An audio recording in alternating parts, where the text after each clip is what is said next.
Assalamualaikum warahmatullahi wabarakatuh. Selamat pagi, salam sejahtera bagi kita semua. Hari ini kita akan membahas di SM600 Sales and Distribution Processes unit 5 ya, tentang data determination and collective processing. Ini saya akan menggunakan yang PPT supaya lebih ringkas. Jadi eh,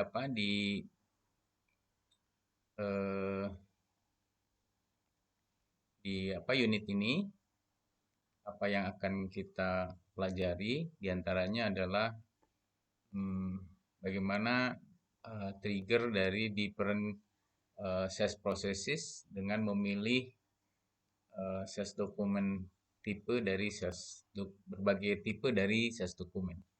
Lalu menjelaskan tentang delivering plan, shipping point, dan rute yang ditentukan secara otomatis gitu ya. Jadi di SAP ini kita bisa membuat distribution dengan menentukan mana delivering plan-nya, mana shipping point-nya.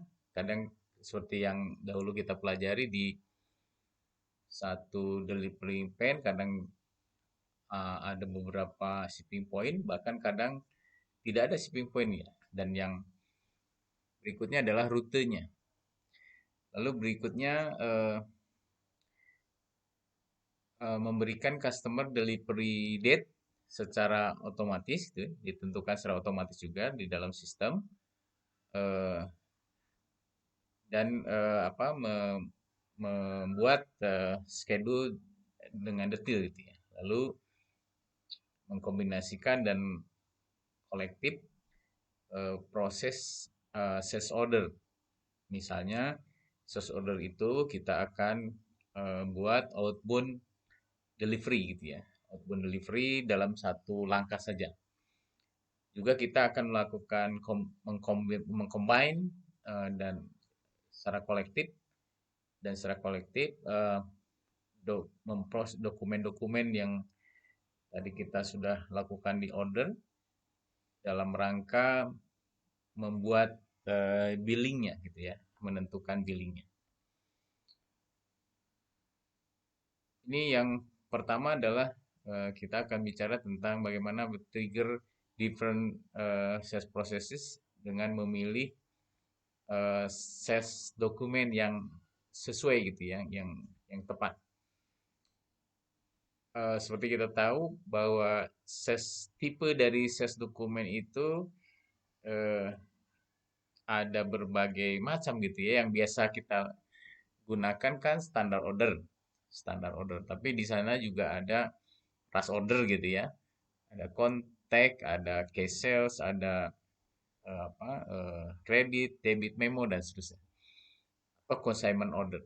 Ini beberapa tipe dari sales dokumen.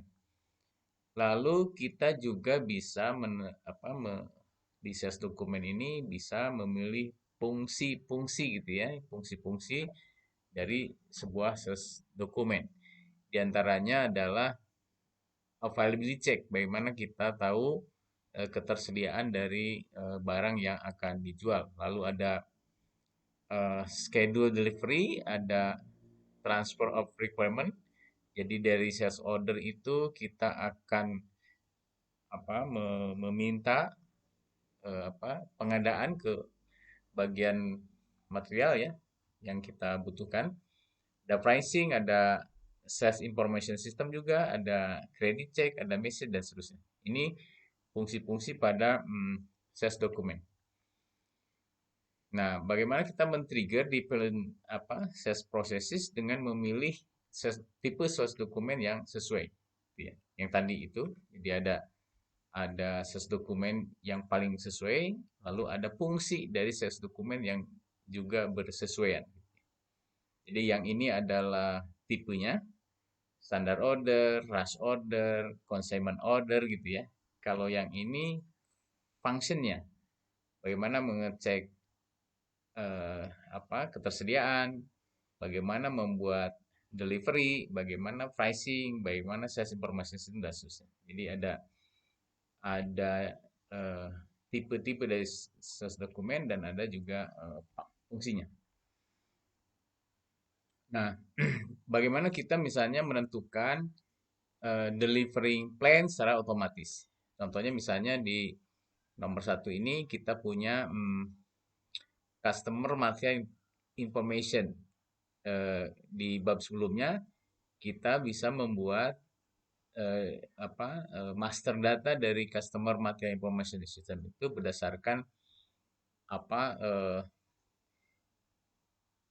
rekaman dari sales order yang terjadi ya. Misalnya seorang pelanggan pelanggan kita sering membeli produk-produk tersebut, material-material tersebut, maka kita bisa asosiasikan lalu kita buat recordnya dengan yang kita sebut dengan customer material information. Misalnya ini customernya adalah 2387, materialnya 1400 dan plannya 1000. Lalu kita juga punya ship to party, customernya 4876, lalu plannya 1100 dan materialnya ini ada 3.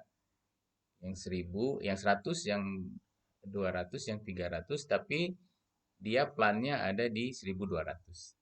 Jadi ada 3 jenis master data ya, ada customer material information, lalu ada ship to party-nya, kita akan ngirim kemana gitu ya. Lalu ada materialnya, material master. Nah, di situ ada delivering plan. Contoh misalnya standar order yang 2387, ship to party-nya 4876, ini ada di plannya 1000 gitu ya. Tapi plannya di 1000. Lalu standar yang berikutnya sama, ship to party-nya 2387, ship to party-nya juga sama 4876, tapi dia barangnya 1400 200 itu ada di 1100 gitu ya. Ada di 1100 plannya. Lalu standar ordernya situ partinya 2006, situ partinya 2007, item materialnya 1400 300, 20 PC plannya 1200. Artinya ini delivering plan itu menentukan kita akan mengirimkannya dari plan yang mana.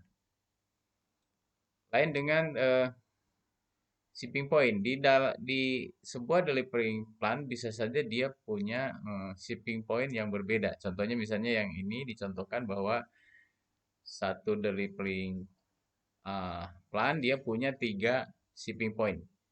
Ada shipping point 1, shipping point 2, shipping point 3. Di bab sebelumnya misalnya dia ada yang reguler atau dia ada yang express dan seterusnya ya, tergantung. Tapi ini menggambarkan satu delivery plan itu bisa punya beberapa shipping point. Di shipping juga dia punya rutenya. Satu delivery plan itu dia punya rute sampai kepada ship to party-nya atau ke pelanggannya gitu.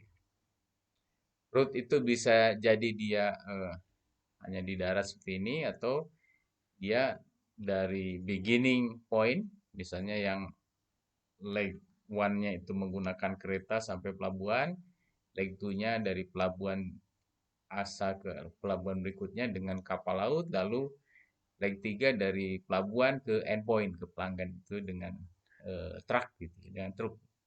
Itu route, menggambarkan route. Jadi dalam delivering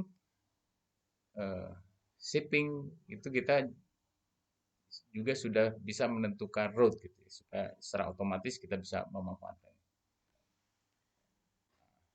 Ini bagaimana menentukan shipping point secara otomatis. Contohnya misalnya dia punya master suatu party, ada material, lalu ada ini disatukan ya customer material import record, ship to party dan material. Ini biasa informasi ini dalam order ini eh, sales di dalam membuat sales order sudah biasa ya, terutama yang customer material input. Misalnya ship to party-nya, syaratnya, shipping condition-nya. Kita misalnya diminta kita melakukan shipping-nya itu as soon as possible gitu ya. Misalnya dalam bahasa ininya express gitu ya. Atau yang kedua low cost yang reguler saja gitu ya. Itu dari shipping conditionnya. Lalu nanti ada loading groupnya ini dari materialnya ada di mana gitu ya dalam satu plan itu atau bahkan mungkin dari plan lain gitu ya yang dikirim kepada delivering plan. Contohnya misalnya kita punya kalau yang as soon as possible dari plan-nya 1.000. Lalu yang low cost eh, di Stuttgart itu eh, shipping point delivering plan-nya itu 1.400 gitu ya. Nah, kalau yang yang eh, as soon as possible itu dia punya shipping point defaultnya itu yang Hamburg satu, lalu alternatif lainnya menggunakan yang Hamburg 2. Yang satu menggunakan pesawat terbang, yang satu menggunakan kereta. Sementara yang low cost ini hanya menggunakan truk saja gitu ya. Jadi kita bisa menentukan nanti shipping point secara otomatis tergantung dari kondisi-kondisi yang diinginkan pada saat shippingnya. Termasuk juga menentukan route gitu ya. Route. Tadi misalnya kita sudah menentukan juga departure of the shipping point. Jadi dia akan berangkat dari mana ininya barangnya akan dikirim dari mana. Misalnya yang Hamburg itu sifatnya kan dia cepat gitu ya, as soon as possible. Lalu kita menggunakan transportation groupnya juga itu, lalu nanti kita akan memilih eh, transportation zone-nya, wilayah mana gitu ya. Misalnya yang as soon as possible ini kita menggunakan Hanover, maka route-nya itu akan otomatis dipilih north south truck route gitu ya. Atau kalau yang kedua yang Stuttgart ini low cost, ini ada transportation groupnya, lalu nanti Regensburg, nanti route-nya dia akan langsung dipilih. Jadi dalam apa SAP ini, IDC ini sudah ada rute-rute yang ditentukan termasuk shipping point dan seterusnya. Sehingga kita nanti di dalam berlatih juga bisa membuat rutenya otomatis gitu ya. Shipping, delivering dan shippingnya otomatis. Ini bagaimana uh, delivery plan, shipping point, and rute bisa ditentukan secara otomatis. Berikutnya adalah kita akan bicara schedule dari shipmentnya. Berarti kita bicara tentang delivery date automatically gitu ya. Jadi kalau kita tahu ordernya ini dengan proses yang kita miliki di perusahaan, maka kita bisa menentukan kapan barang itu akan di deliver gitu ya. Ada ini misalnya shipment scheduling itu dimulai dari order date-nya, lalu kan prosesnya seperti ini ya. Jadi ada tanggal ordernya, lalu dari situ di material staging, dikumpulkan materialnya, lalu bagaimana merencanakan transportationnya, lalu bagaimana loadingnya, picking, picking uh, picking dan packing di gudang gitu ya. Lalu nanti good issue. Good issue itu berarti barangnya sudah dihantar ke pelanggan tergantung dari kesepakatannya apakah di pintu gudang gitu ya atau memang harus kita sampai ke gudang mereka. Lalu nanti ada delivery date. Nah, di case kita sekarang kita bisa menentukan delivery date itu otomatis berdasarkan proses-proses yang kita siapkan. Mulai dari material staging, transportation planning, loading, lalu good issue. Contoh misalnya ini kita akan menggunakan rute dari Berlin ke Munich gitu ya. Ini disebutnya dengan rute 0011 yaitu Berlin Munich gitu ya. Nah, dia punya transit time 2 hari, lalu punya lead time untuk transportasinya juga 2 hari. Maka kita bisa melakukannya dengan dua cara di sistem ini. Ada eh, backward scheduling dan forward scheduling. Jadi kalau di backward scheduling kita sudah apa require dari delivery date-nya gitu ya. Lalu kita akan berhitung eh, bagaimana material availability, transportation planning date, lalu loading date dan good issue dari date. Gitu ya. Ini system uses the longer of these two time when scheduling delivery. Jadi peak and peak time dan transportation lead time ini dibutuhkan lebih banyak oleh sistem untuk menentukannya. Nah, kalau forward scheduling, jadi kalau tadi kan kita ingin prosesnya seperti ini nanti tanggal 6. Tapi kalau forward scheduling nanti dia akan melakukan confirm dari sistem itu berdasarkan kesiapan dari tanggal gitu ya. Tanggal jadi confirm delivery date itu ditentukan oleh sistem berdasarkan apa bahwa ini sudah siap, jadi stage dari step-step ini sudah dilalui, sudah dirumuskan dan kita siap mengirimkannya tanggal 8 gitu ya. Kalau yang ini kan berdasarkan ini tanggal 6 gitu ya. Ya di transit time, loading time, picking, packing time dan terus. Tapi kalau yang ini picking, packing time, loading time, transit time, oh maka kita akan siap tanggal 8. Itu bedanya antara backward dan forward. Baik, itu jadi bagaimana secara otomatis si sistem akan melakukan delivery date otomatis. Nah, kita juga akan bicara tentang bagaimana secara kolektif sales distribution itu eh, dilakukan prosesnya secara kolektif gitu ya. Contohnya misalnya mengkombinasikan secara kolektif sales order untuk outbound delivery dalam satu langkah atau eh, proses dokumen untuk billing. Gitu ya. Contohnya misalnya di collective processing di shipping. Kita punya order banyak gitu ya. Misalnya ini ada beberapa order. Lalu nanti secara kolektif kita akan menggabungkannya gitu ya. Misalnya kalau di selection ini dicontohkan misalnya adalah shipping point dan selection date. Misalnya paling akhir dia tanggal 15 Mei.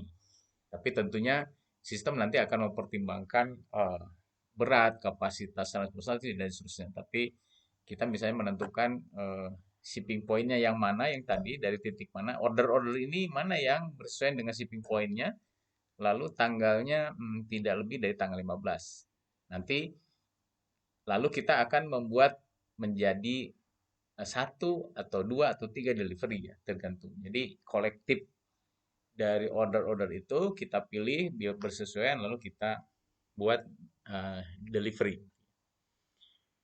Nah, dalam outbound delivery ini juga ada beberapa opsi. Jadi bisa kita lakukan satu order itu complete delivery-nya, satu order, satu delivery, atau kita juga bisa melakukan partial delivery, mungkin karena ketersediaan ketersediaan barang atau mungkin karena beda plan gitu ya, ya tergantung. Tapi bisa satu order menjadi misalnya dua delivery atau lebih gitu ya. Tapi juga ada yang disebut dengan yang ketiga ini order combination. Jadi dua order atau lebih itu bisa jadi satu delivery. Jadi option delivery itu bisa kita pilih sesuai dengan kebutuhan kita. Nah, picking and shipping processing. Jadi pada shipping point, kita punya kan delivery. Jadi ketika kita akan akan mengirimkan barang di shipping point, maka harus ada delivery-nya dulu gitu ya. Delivery-nya dulu. Jadi misalnya yang ini kita akan diminta melakukan delivery itemnya 100 dan 200, kuantitinya 20 dan 12. Kebetulan di peak quantity juga sama gitu ya, ada barangnya. Lalu kita akan delivery. Delivery ini biasanya nanti yang memilih picking list di gudang itu, di warehouse gitu ya, atau di plant yang kita akan melakukan pickingnya itu dengan perintah transfer order ya, transfer order ini.